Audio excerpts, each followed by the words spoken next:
Welcome to our channel. Today we how to activate Amazon managed workflow for Apache Airflow UI. Quick tutorial step by step clearly.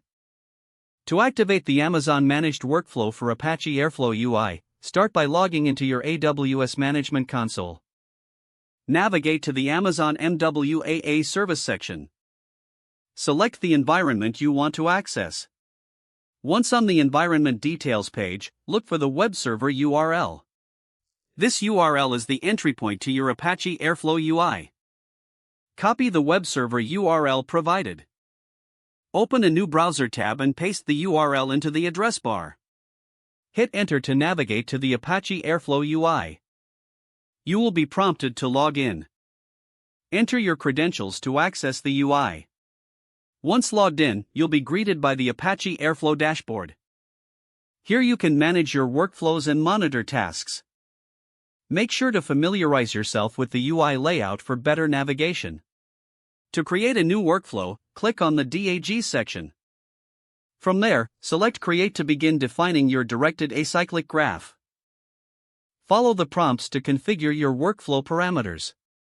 After setting everything up, save your changes. Return to the DAG section to see your newly created workflow. You can now trigger runs and monitor progress from this interface.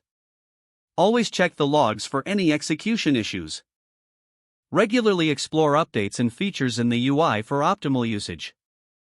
Activate your Amazon managed workflow for Apache Airflow UI and enhance your workflow management today.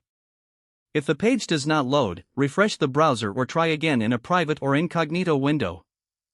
Make sure you are using the correct email address, then retype it carefully to avoid small typos. If your password is not accepted, use the reset option and create a new strong password you can remember.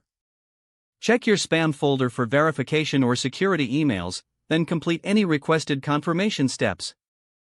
Enable two-factor authentication if available to improve account security and reduce unauthorized access risk. After signing in, review your profile details so your contact information and settings are accurate and current. If you see an error message, note it down and try again after restarting your device and internet connection. Don't forget to like this video and subscribe to our channel for more step-by-step tech guides.